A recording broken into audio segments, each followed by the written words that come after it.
Sveikučiai, aš dar vis tiek neišmokstu paprašyti, aš kiekvienam video būna paprašau, bet dar kartą atskirai padėkosiu visų pirma rėmėjams ir nuolatiniams, ir tiems, kurie vieną kartą gal paaukoja, bet aš kaip esu minėjus, kad metuose kartą paaukok irgi bus indėlis. Mes žiūrovų turim labai daug, tik tai dalis jų yra priešiškai nusiteikę ir su jais šitų klausimų neįmanoma dirbti. Jau yra tokia ideologija. Vat jūs matote, ne, daug prenumeratorių, 2,5 tūkstančio peržiūrų kasdien ir galvojat, nu tai kitas gali prisidėti, bet jų yra ideologija, kad iš principo neprisidėti. Ir mes nežinom tokio principo šaknų, kas vadovauja. Aš tai įtariu, kad tas pats juodasis klanas, kuris nori mane sunaikinti, tai jie matai, juodasis klanas irgi domisi įvairiausią informaciją, nors dažniausiai jie yra dirbtinis intelektas ir dirbtinio intelekto tekstus aš jums atskleidžiau ir pakartojau dabar seną video, kur visiški kliedesiai apie kardiologiją ir jie dabar, žiūrėkite, motyvuoja, kad kiti pacientai pakliuvo į kadrą. Na taip, na iš dalies gal jie teisūs, bet kai tu kabinete filmuoji, tu filmuoji grinai jo nekompetenciją. Ir šitaip, bet kuriam darbė tu kokį inžinierių ar chemiką užfiksuok, kad jisai kliedi nesąmonės, taigi jisai nebegalės dirbti, o medicinoje Lietuvoje padaryta kažkokia išimtis. Kuo didesnės kliedi nesąmonės, tuo didesnę karjerą pasiekia ir niekas nesikeičia. Ir čia dabar buvo ten komentavo, ten kažkokia man liga. Čia žinokit, su psichiatrais yra schema. Aš jums galiu pasakyti, kaip Rokų ambulatorija numarino vieną rokietę iš Rokų gatvės. Jai buvo 3 stadijos vėžys. O vėžys yra apsireiškia, kraujo vėžys, silpnumu, negera, ten mieguistumas arba miego nėra. Nuėjo, skundžiasi gydytojai, Baumgardaitienė yra tos ambulatorijos vadovė. Irgi ten Bučienė išsidirbinėjo su mygtuku, tai jau tada 2022 turbūt norėtų mane sumušti. Matot, sena schema panaudota.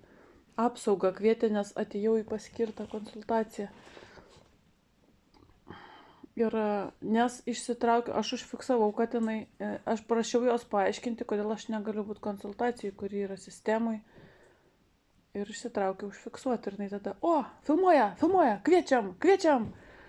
Schema filmuoja įstaigoje, bet normaliam gyvenime, jeigu žmogus tau kažką meluoja, šneka nesąmonės, įžeidinėja, tu privalai užfiksuoti, nes tu turi ginti savo garbę ir orumą.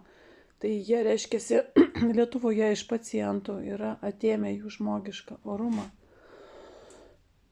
Gali juos įžeidinėti. Tai Baumgardaitienė teigia, mirusiosios vyras pradėjo įžeidinėti ir pasakė, jeigu dar skūsiesi čia savo įsivaizduojamais simptomais, aš tau iškviesiu psichiatrą. Lygiai tą patį man yra pasakiusi neurologė Šančių poliklinikoje.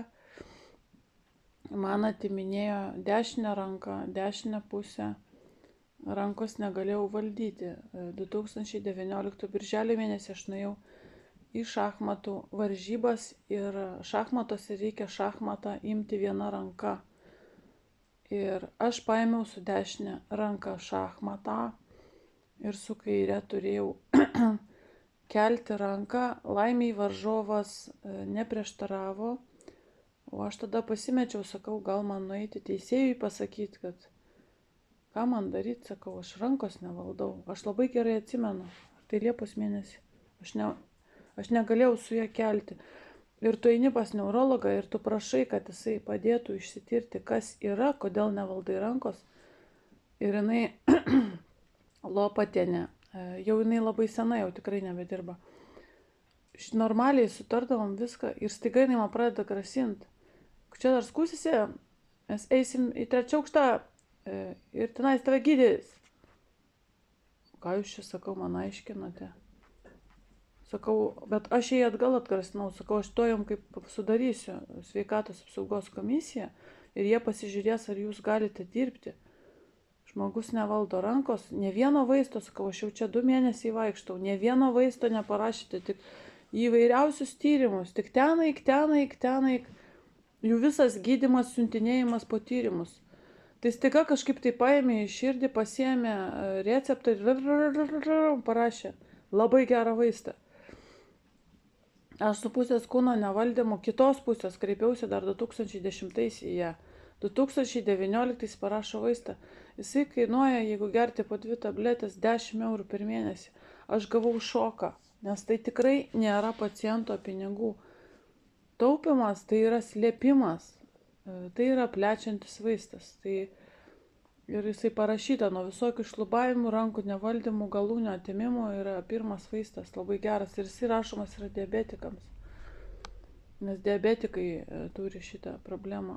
Mano viena koja tai labai panašiai į diabetinį, bet kadangi dabar iš viso neįmanoma puola iš visų pusių, šitą nėra galimybių išsitirti, nors aš labai norėčiau išsitirti cholesterolį. Tai aš dėl to ir nusiimu savo tą išdidumą, sąskaitą 1 euras. Dar čia pasivažinėjau 2 kartus su taksu iš tos ligoninės. Iš tikrųjų nereikėjo man iš tos Trakų stotelės niekur važiuoti, bet žinot, kai išmušė 250 ant 200, tu negalvoji, kad tave sudaužys ir išmes lavoną gatvėje. Tai būtų dar ir palikę, tai policija mane išgelbėjo. Ten arti to, kad būtų per galvą pradėję daužyti tos visos su tapkėmis. Nes jie tokie buvo agresyvūs, gal čia susiję su to Ukrainos karu, nes aš vis dėlto esu blogeris, kuris nuo 22 metų niekada nepakeičiau nuomonės, niekada. Aš visą laiką sakiau, kad tai beprasmiškas karas, kad Rusija laimės, Ukraina pralaimės ir kad Ukraina turi atominį ginklą. Ir niekada nesiblaškiau kaip tie, kur iš USAIDo, suprantat, finansuojame. Niekada kaip vatučiai nesakiau, kad Rusija rytoj laimės. Matėsi, kad rytoj nelaimės. Tai taip negalima irgi žiūrovams sakyti melagystės. Ir dabar aš jums analizavau ir pasakiau, kad čia jokios taikos nebus. Čia viskas aišku, tik pradeda tartis dėl taikos, Zelė paleidžia spiečių dronų. Čia reikia analizuoti, ne žmonėm češinti nesąmonės. Tai aš pagalvojau, dabar jeigu aš greit pasidaryčiau cholesterolio tyrimą, jisai greičiausiai yra baisus. Nors dabar spaudimas geras.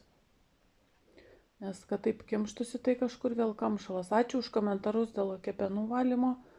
Tikrai man visi komentarai reikalingi, nes čia tikrai yra labai didelė priežastis, o ne kaip tas idiotas ten klėdėjo. Bet ten tai visiškas idiotas, jūs pagalvokit, pasodintas priėmime. Ir dar, mes iš Šančių ligoninę, čia gyvenantys savaitgalį turim teisę net be greitosios nueiti, jeigu mums kažko reikia. Nes savaitgalį, žiūrėkit, jisai pažeidė įstatymus. Mes galim kreiptis kaip į šeimos daktarą. Tai nėra, kad tau negalioja šeštadienį, sekmadienį apsauga sveikatos. Ir jeigu čia nėra skubios pagalbos reikalas, vis tiek turi priimti. Nes į Šančių tą ligoninę įeina rokai. Šeštadieniais kreipkitės į Hipodromo gatvę ant kiekvienos poliklinikos, kad ir aš ir privačiai priklauso pagal adresą ir pažiūrėkit, ką jie darė, ką jie išsidirbinėjo, kokias nesąmonės. Ten pirmadienį kreipkis, nėra skubi pagalba 250, o aš negaliu parvažiuoti namo, man spaudimas taksi kyla. Tai vasarą tai buvo lygiai taip pat, tai taksistas ne biletą turėjo, tai padavė. Taksistas tenais nešulius panešė, atjautė viską, nes aš dar ir valgyti neturėjau čia kaime, nes mes Vilniuje sėdėjom. Ir paskui vakare 275 buvo labai gerai, atsimenu, ir aš jokių greitų nekviečiau, ką jos man, jos siūlo vežti, ten nuveža, kol tu guli toj greitojai, prisigėręs vaistų nukrenta ir pažiūrėkit, kokie jie. O kaip nemesti to spaudimo, jeigu jie Hipodromo gatvėje neturi jokių spaudimo vaistų?